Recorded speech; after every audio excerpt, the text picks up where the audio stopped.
দর্শক, আমি এখন দাঁড়িয়ে আছি নওগাঁ জেলার সবচেয়ে বড় ব্রিজ সরস্বতী ব্রিজ থেকে। এই ব্রিজের নাম লোকমুখে প্রচলিত সরস্বতী নামে। এই ব্রিজের নাম সঠিক আমি বলতে পারছি না, তবে লোকমুখে যেটা শুনলাম সেটা সেই অনুযায়ী এই ব্রিজের নাম সরস্বতী ব্রিজ।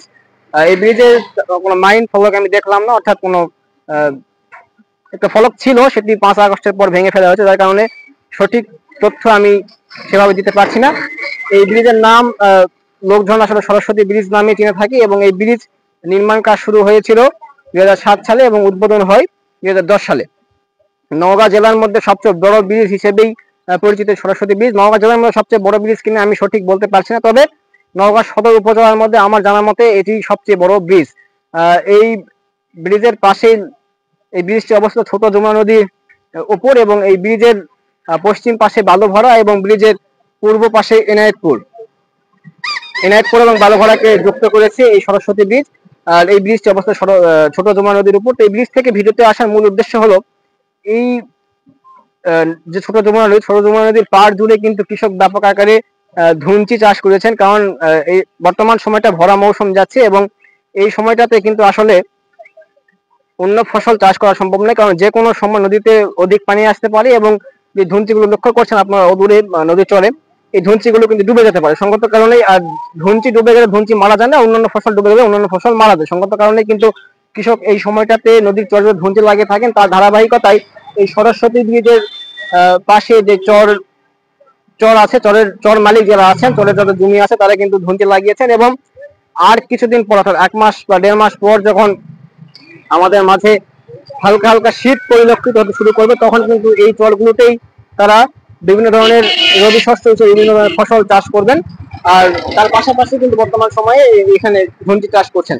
তো যেই শীতের সময় যদি এই ব্রিজে আসেন, সেক্ষেত্রে কিন্তু আপনারা দেখতে পাবেন, এই চরগুলোতে দেখতে পাবেন নানান রকম সবজি চাষ করছেন এই চর অঞ্চলের কৃষকরা। পাশাপাশি কিন্তু একটু নিচে লক্ষ্য করছেন যে নদীতে কিন্তু একজন মাঝি নৌকা দিয়ে মাছ ধরছেন, অর্থাৎ নদী থেকে মাছ আহরণ করছেন। পাশাপাশি কিন্তু চরের অদূরে যারা চরের পাশে যাদের বাড়ি, তারা কিন্তু যারা গবাদি পশু হিসেবে গরু ছাগল পালন করে, তারা কিন্তু সেখানে গরু ছাগল বেঁধে রেখেছেন। গরু ছাগল কিন্তু এখান থেকেই ঘাস খাচ্ছে, এবং সন্ধ্যা লাগলে এখান থেকেই কিন্তু তারা গরু ছাগল নিয়ে বাসায় চলে যাবেন।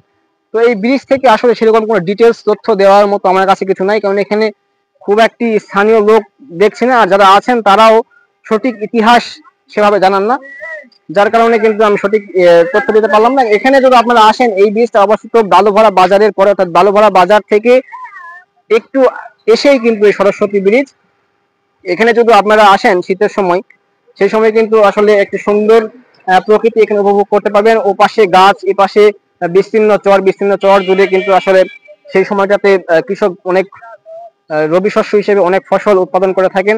পাশাপাশি